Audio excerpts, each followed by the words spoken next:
Well, hello, jewelry friends. Welcome back to another episode of the Jewelry Resellers Podcast. My name is Desiree, and I am your jewelry reselling bestie.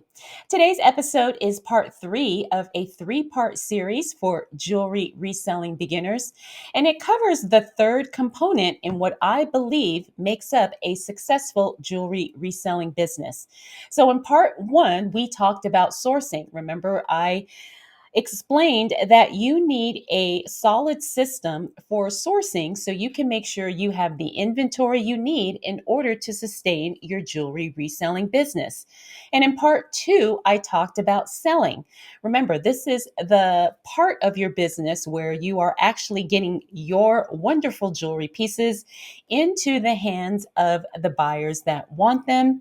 And then today's episode is going to be part three, which is what I call service and selling or service and shipping. And we're going to talk about customer service. We're going to talk about shipping, how to create a shipping system for your business. Now, when I say system, it's not anything too complicated. It's basically just a set of habits and disciplines that you do on a consistent, regular basis so you can make sure that all parts of your business are functioning optimally. So you're giving yourself the best chance or actually giving yourself the highest profit potential as it relates to you being a jewelry reseller. All right. And this is going to look different for all of us because everybody has different goals, everybody has different budgets with what they're working with, and not everybody wants to take this full scale. Some of you are, very, very content with having a small manageable business. Now, just because your business is quote unquote small, it doesn't necessarily mean it's not making big money. All right. Because I do know one jewelry reseller. She has been doing this for years and she maybe does, I think, 3 or 4 listings a month. And she's very happy with that because she sells jewelry pieces that are in demand and she sells them all. All right. So, like I've said in many episodes, you can make this business exactly what you want it to be. All right, so before we get started on part three of the Jewelry Reselling for Beginners series, I do want to announce that I have some new resources available for you. Now, I think on the last podcast episode, I talked about my very first ebook for jewelry resellers. I have since added 2 more ebooks in that, I guess, trilogy. So we have the first ebook, which is the Jewelry Reseller's Guide to Cleaning, Storing, and Organizing Your Jewelry. Then the second ebook is the Jewelry Reseller's Guide to Social Media Marketing. All right, because I have had some questions. Some of you have asked me, how do you promote your jewelry pieces on social media? How do you run ads? If you wanted to run paid ads, I do have that broken down in that ebook as well. And some of you just kind of wanted to know, how do you start that or how do you use social media as a tool to make more sales? All right. And so that ebook is 100 pages. I literally poured out everything I know as it relates to that topic. Okay. And then my third ebook is a keywords and hashtags guide for jewelry resellers. All right. I get a lot of questions about that as it relates to what are keywords, what are hashtags, how do I know which keyword to use when? So you would use keywords in your listings as well as in your social media descriptions. And you would use hashtags in your social media posts, sometimes in blog posts, depending on what exactly it is that you're doing. All right, so that has hundreds and hundreds of keywords for specifically jewelry resellers. And it kind of explains too the purpose of keywords and how to utilize them for SEO purposes. All right, so like I said, I've got 3 brand new ebooks for you, and I will have the link to those ebooks in the description as well as in the show notes. And I really hope that these resources help you because I know it's very overwhelming, especially when you're just getting started. All right, so that's why I wanted to make sure these ebooks were available during this jewelry reselling beginner series. All right, so Like I said, that is available for you now.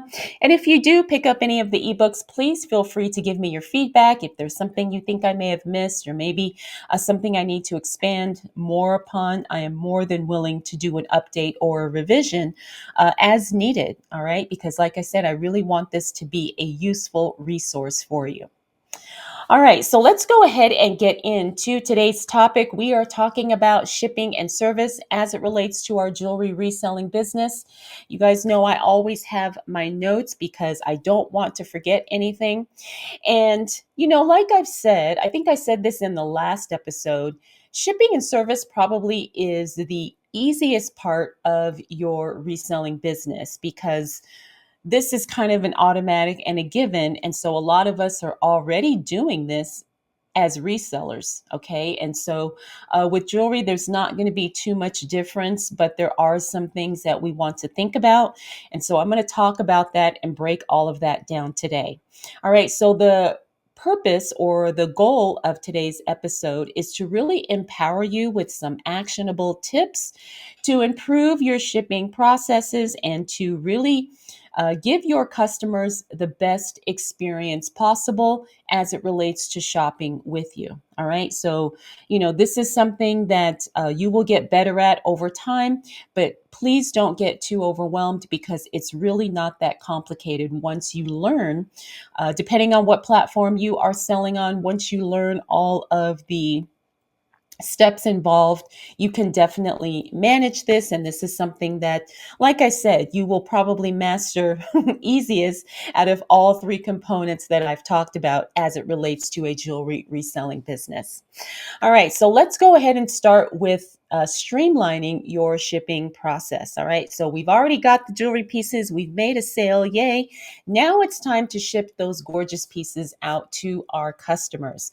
All right, so one of the things that you want to do is you want to be prepared for shipping. And when I say being prepared, that means you need to have all of your shipping supplies ready to go so you can grab what you need and get those packages out as quickly as possible.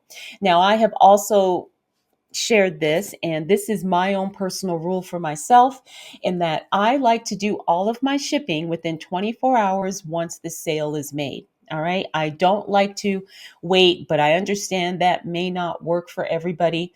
But for me, I have a one business day handling time on eBay, but I also, no matter where someone buys with me, I always ship out within 24 hours of the sale being made. Now, this is what has worked for me over the years. Unless there is some crazy emergency and I can't do it, I make shipping the priority. Like it's really the first thing I do once I make the sale, or if I've made sales overnight, it's the first thing I do in the morning so I can make sure I get it done. And I always take my packages to the post office so I can make sure they get scanned that same day. All right. So, like I said, you need to be prepared. So, what do you need to be prepared? Well, you're going to need your shipping supplies. All right. That includes bubble wrap, bubble mailers, poly mailers, boxes. If you use boxes to ship out your jewelry pieces, you're going to need tape. You may need, if you use any type of branded packaging, some of us I know throw business cards in with all of our packages. Some of us use the thank you stickers because that's what I've used over the years. And whatever else, I know some jewelry resellers even throw in fees. Like they may throw in a free like jewelry cleaner or jewelry bag or something. So if that's what you want to do, make sure you have all of those supplies ready because you want to make sure that you can be as efficient as possible when it's time to ship out those jewelry pieces. And the other thing I want to point out too is that the presentation is everything, especially when it comes to jewelry, because so many jewelry buyers, and I put myself in this category, we're very, very picky, right? So we don't want jewelry pieces that are just kind of thrown in a plastic bag and then thrown into a bubble mailer. I appreciate the time and effort and the care involved when someone packages my jewelry pieces nicely, and they really take the time to make sure the piece arrives to me safely and it doesn't get damaged, or something, or broken during transit. All right, so just keep that in mind. I know a lot of us probably already know this, and this isn't something that I probably have to say, but just in case you didn't know, I thought I would add it in.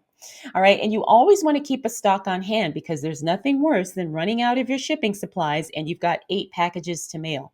All right. Very early on, that happened to me, and you don't want to have to make a run to Office Depot or wherever just to get an envelope to ship some stuff out. All right. So make sure that you always keep that stock ready to go. All right, so the next thing that we want to think about is being aware of the shipping options available and also the costs. So I've said before that we want to get our jewelry pieces to our buyers in the most time efficient way, but also in the most cost efficient way. All right, now typically, most of us will be charging shipping fees to the buyer, and you may want to offer free shipping. I know there are some people that do, but for me, I don't. I do a flat rate shipping. Now, the nice thing about jewelry is that it's usually small. I mean, unless someone is buying a bulk lot or a jewelry bag or something like that. But if they're buying individual pieces, it's pretty small. So you probably won't get burned on the shipping price if you charge a flat rate, because that's what I do. And it's however many pieces they buy, it's one price. All right, and that is what I have learned that has worked for me over the years. Right now my flat rate price is $6. So if somebody buys one piece or somebody buys 10 pieces of jewelry, I have that same flat rate fee of $6 for shipping, and I use Ground Advantage on eBay. Now, when I'm not selling on eBay, I use Pirate Ship, because Pirate Ship gives me the best price. And I'm sure a lot of you are already familiar with it. But I still do the flat rate shipping. Like if I do sales like on social media or something like that, I still do a flat rate shipping charge of $6. And that gives me plenty of wiggle room if for some reason they buy a lot of pieces and the package or the envelope or the box or whatever is heavy. Um, and it seemed to work, and it seems reasonable. I've never had anybody complain about, flat rate shipping charge. And I've never had anybody say it was, oh my gosh, that's too much. Because usually you can go up to £1 on Ground Advantage for roughly about $5-ish, depending on where it's going and depending on how big the package is. And so it just seems to work out. Now, there may be some times where that may not be enough, but because the order is so big, I don't mind kind of paying the difference for that, because usually the cost difference kind of gets wrapped up into the cost of the jewelry items if they're buying a lot. All right, so figure out what's going to work for you. You may want to do flat rate shipping. Like I said, for me, I think it's the easiest and it's the less confusing for the buyer, especially when they want to buy multiple pieces from you. If they know, okay, it's going to be $6 no matter how many pieces I buy, it helps to encourage them to buy more pieces with you, because a lot of buyers don't want to spend $6 just to get one tiny little bracelet. They want to kind of maximize what they can get for that one flat rate shipping fee.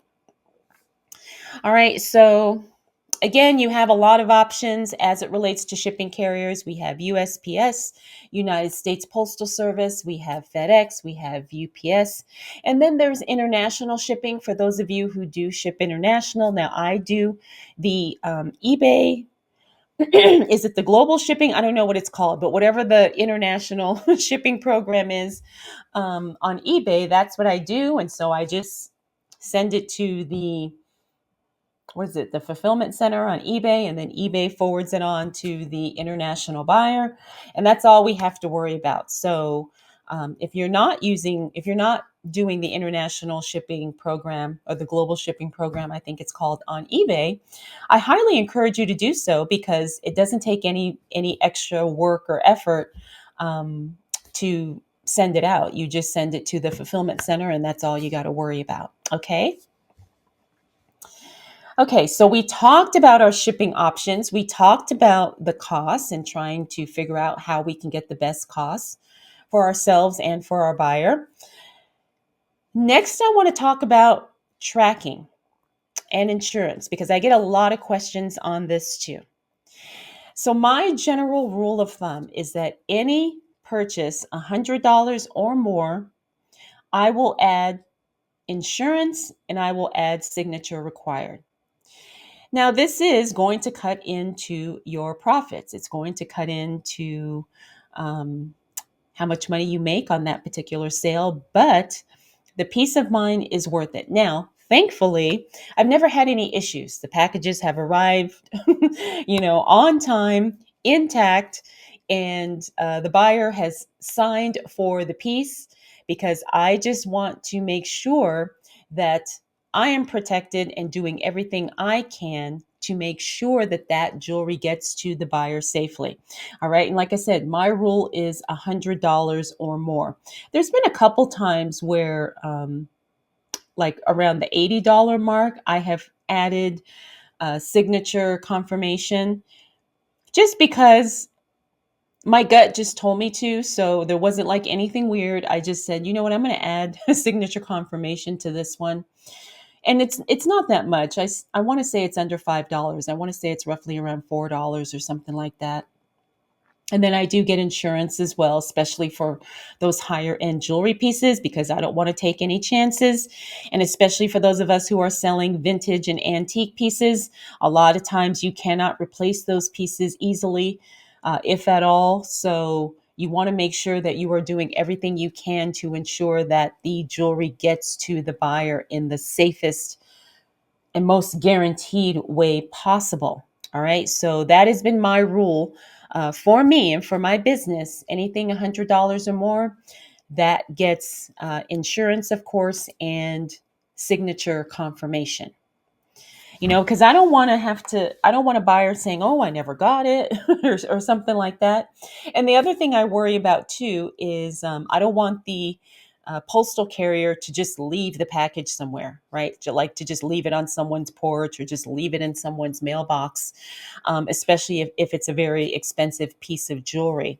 So that way, at least if you have signature confirmation, the postal carrier actually has to hand it to somebody, right? Like somebody actually actually takes it. It's not just being left somewhere for it to get lost, stolen, damaged, or whatever. Okay, so we talked about insurance, we talked about signature required. Now, luckily, tracking pretty much isn't automatic no matter where you do the shipping. Like on eBay, the tracking is automatically uploaded and sent to the buyer. Same with Pirate Ship. You can, I think Pirate Ship does send an email to the buyer, but if not, you will get that information and then you can email the buyer the tracking information that you get through Pirate Ship. All right, so always make sure that the buyer does get the tracking info because that's just another good customer service thing. And it also kind of gives them peace of mind that, oh, yes, okay, great, my jewelry is on the way. And they're not wondering or worrying about it. Okay, so it gives them peace of mind. And then it gives you peace of mind too that all of the information has been uploaded and is available if you need to check on it for any reason. All right, my next point is time management for shipping. I kind of already touched on this. Like I said, I do all of my shipping within 24 hours of the sale.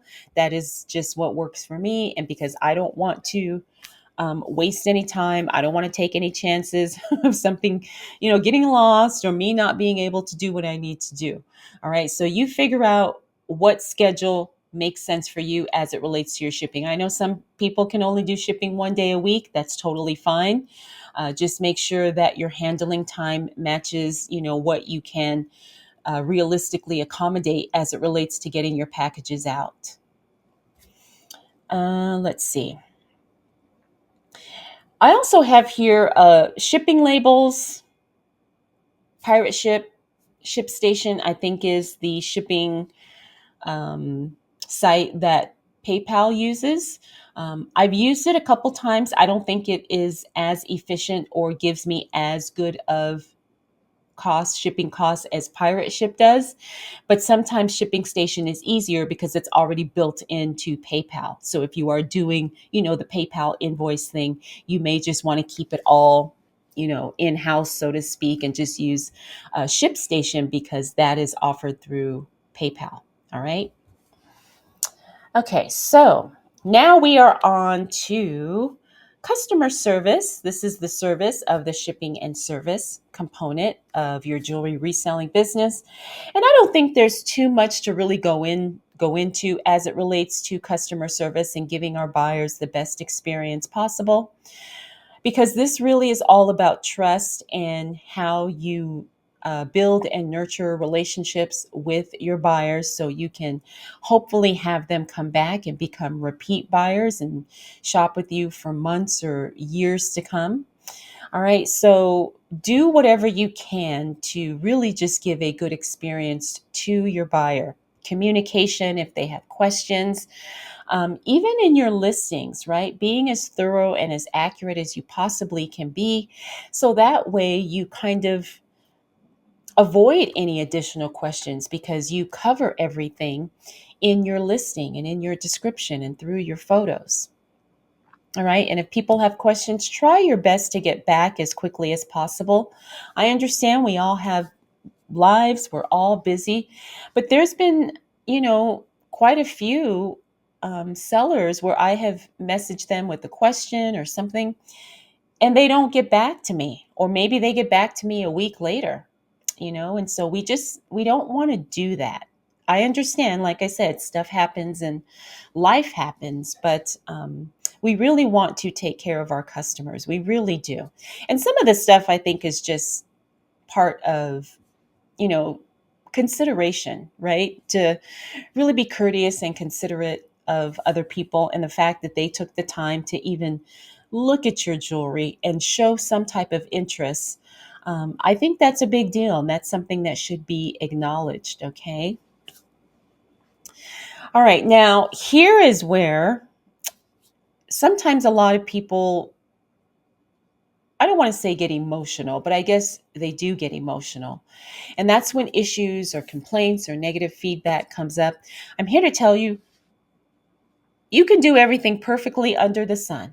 And there's always going to be that one person where it wasn't good enough, or they got to find something wrong, or they didn't like this, or they didn't like that, or they complain about that. Like there's always going to be at least one. Everybody reseller, as it relates to reselling, everybody has had somebody like that. All right. But I'm here to tell you that thankfully, those types of customers are few and far between. And please don't let that discourage you from being a jewelry reseller or even a reseller at all. Don't let those difficult customers take away the potential of what you are doing and what you are building for yourself as it relates to doing this. All right, it's one of those things. I can't remember. There was a quote where it says, and I'm paraphrasing because I can't remember the exact words, but it was about, how quickly can you bounce back from something? How quickly can you move past something, right? The issue comes up, you deal with it the best you can. Maybe you get a negative feedback. Maybe somebody asks for a refund, whatever the case is. You deal with it and then you keep going, right? Because I'm telling you, it's going to happen. It's happened to me. I remember one situation where I sent a beautiful pair of vintage earrings to a woman. They were in perfect condition. They were not broken, damaged, or anything. But she got them and she said, "Oh, these earrings are broken. Oh, I want my money back." Right now, in my opinion, I think she just wanted them for free because she said they were broken. She didn't want to return them. She didn't want to send any photos of what exactly was broken. But I mean, they weren't that expensive, but it was still the whole principle of it. And we were going back and forth, back and forth. And then she was, demanding to get her money back. Well, After all was said and done, I just went ahead and refunded her money. Now, did she deserve it? No. Did I want to do it? No. Do I regret doing it, even thinking about it now? Yes and no. Because what I realized was the back and forth with her, the constant messages, her complaining about this, her threatening that, it just wasn't worth it. I said, you know what? You can have the earrings. I mean, I didn't say that, but I thought to myself, just let her have the earrings. I gave her money back, blocked her as a buyer because this was on eBay, and, went on about my life. Now, did it suck? Yes. Was I mad and angry because, I basically lost out on that money? Yes. But it's part of the cost of doing business, right? It really is. And, sometimes when you do that, I'm here to tell you, you'll make up for it in other sales. You'll make up for it in other ways. You will find that the benefits and the profits far outweigh these isolated incidents with these difficult buyers. Okay, so I don't know if that was long winded, but I just wanted to share that because I know so many of us get discouraged and we get heartbroken when things like that happen. And I'm here to tell you it happens to all of us. All right. And, you can't really avoid it. It's one of the potential risks that you take as it relates to this business, but it doesn't have to completely sideline you, or take you out of the game. All right. You can still make money. And I'm telling you, somehow, some way, it will be offset by an amazing sale. All right. Or you'll get an amazing customer, or your next 10 customers will be amazing. Okay. All right. So next up, we also want to encourage repeat customers. I've talked about that. There's things you can do now, especially on eBay. You can do, there's newsletters, there's coupons and things like that. You can also just send out messages and say, hey, I've just listed um, XYZ pieces, and I know, this is something you bought with me in the past. You may want to check out what I've got new, whatever. It doesn't have to be a long-winded thing, but whatever you can do to inform your customers of what you got, to make that connection and to nurture that relationship. Okay, so they get to know you and they get to know the type of inventory and the type of jewelry that you're selling. Okay, let's see. Now, I also have here tools and resources to simplify shipping and customer service. So we talked about Pirate Ship, which is pretty much, I think, what everybody already uses. Some people like to use software or spreadsheets to kind of track what they sell and maybe customer information, stuff like that. Depending on how, detailed you want to get with this, I don't really do any of that. Not that I'm opposed to it, but I just really haven't thought about it. But I know some people do, like they keep a spreadsheet with all of their customers, and um, they may do email campaigns or something like that, or keep track of what people bought and then maybe reach out to them when they have similar products available. So you can do all of that. You can either do it manually, like I said, with a spreadsheet, or they do have tools available to make that easier, but there is a cost involved. So you want to make sure that it makes sense for your business. But you can also use the built-in tools that eBay provides for us. Like I said, the newsletters and direct messages also, and coupons and doing markdown sales and all of those things. Okay. All right. So let's get into some tips. And I think that probably will be it for this episode. All right, so we want to use the appropriate packaging materials. I'm a really big believer in bubble wrap. I probably have been accused of using too much bubble wrap in my day, but I'd much rather do that than have the piece arrive damaged or broken. I don't ship with boxes. I find that when I use plenty of bubble wrap, I don't need to do boxes. Now, it doesn't mean I don't use boxes at all. I do, depending on if it's a very delicate piece or if it's a very high-end, expensive piece. All right. You want to make sure if you do use boxes that you're choosing the right size box, not anything too big or too small. You don't want to squish the jewelry in the box, but you also don't want to have the jewelry, jiggling around in the box where it could potentially get broken. Now, I have done bubble wrap in a box, and that makes sense, and it protects the jewelry pretty well. Again, depending on the piece and how expensive it is and how fragile it could be. All right, but just make sure that you are using the appropriate size as it relates to shipping your jewelry. You want to make sure you secure your jewelry items individually. Now, when I sell multiple pieces of jewelry, I wrap each piece individually. Either I wrap it in bubble wrap individually, or I put it in little plastic bags, and I don't have any. But I put each jewelry piece in its own plastic baggie.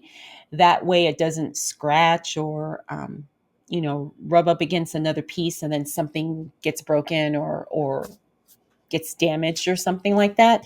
So I always put the individual pieces of jewelry in their own pouch or baggie, or sometimes I'll wrap them in tissue paper. You want to double pack high value items. Now, I haven't really done this, but maybe my bubble wrap in a box method would be considered double wrapping. Whatever it is, especially like I said, if it's expensive, do whatever you can to make sure it stays protected. If somebody drops it, if the box gets, accidentally crushed or something like that, do the best that you can in order to keep those pieces in the best condition. Okay, now this is something that I've heard mixed opinions on, this next tip. And I have using those fragile stickers on the package. I don't do that, but I know there's some people that do.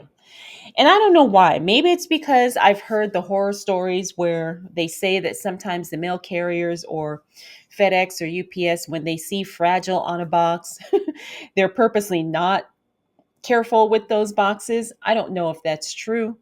But I also think, for me, this is my opinion, that when you put fragile on the box, it kind of screams that there's something expensive in there or something that's very valuable. And so I don't want to draw any unnecessary attention to the package. Now, this is me. Maybe it's my own my own paranoidness. But I just don't use those fragile stickers. I don't write fragile or handle with care. I don't do any of that.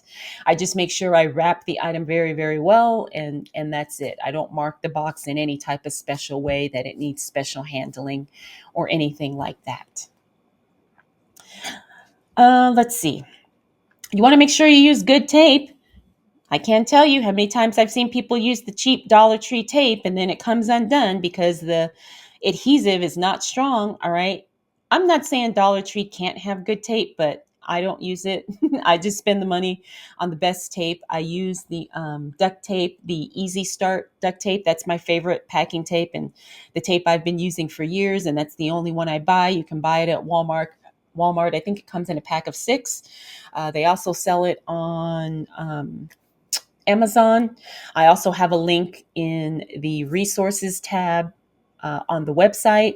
If you're interested in seeing the packing tape that I use and recommend, it's amazing.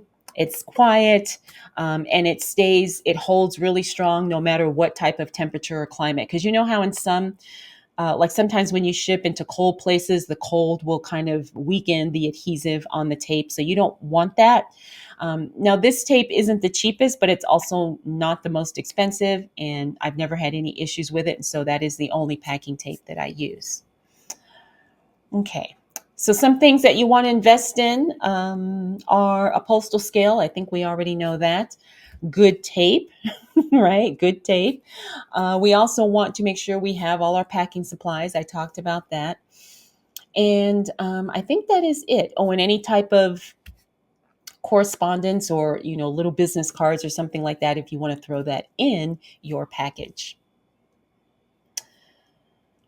Let's see. Now, I haven't quite gotten this far as it relates to my reselling business, but branded packaging, I've seen people do that where they get their own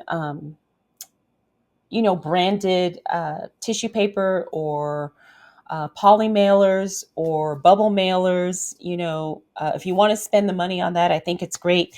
The most I do is like the colored bubble mailers, and that's about it. Just so if somebody asks, oh, did you ship my package? I said, yes, I sent it in a hot pink bubble mailer. So be on the lookout for that, right? Just something like that. And I get those off of Amazon. You can also get those off of Temu. You can get really cheap shipping supplies that are colorful and fun and stuff like that. That's pretty much the extent that I go to as it relates to branded packaging. However, if you can manage that or budget it into your business, yeah, there's nothing to say you can't get these gorgeous, you know custom made bubble mailers, envelopes, boxes, whatever. Okay. All right, so that is pretty much everything that I've got as it relates to shipping and customer service for jewelry resellers. Now, if there is anything that you guys think I may have missed, or maybe something that you think I did not cover, let me know. Or if you have some tips as it relates to shipping and customer service, drop those in the comments, because I would love to know what you guys are doing out there to make this part of your business better, more efficient. Whatever we can do to improve and share our knowledge with other people, I think that's awesome. All right, so this is going to wrap up part 3 of the Jewelry Reselling for Beginners series. I really hope that you enjoyed it, and I hope it answered a lot of questions for you if you are just getting started as a jewelry reseller. And like I've said before, if there's something that you think I need to cover more in depth, please don't hesitate to let me know, because I have no problem doing a follow-up episode, or maybe doing a deep dive into something as it relates to this and getting started as a jewelry reseller. All right, I will continue to share everything I know and bring you the best, most up-to-date information as it relates to this. So please make sure you subscribe to the YouTube channel, or follow if you are listening to the podcast, wherever you listen to podcasts. All right. So I want to thank you so much for spending this time with me. Oh, and if you are interested in the eBooks, I just wanted to throw that out there again. I will have those linked for you in the description and the show notes. All right, jewelry friends. Again, thank you so much for hanging out with me, and I will see you again really soon.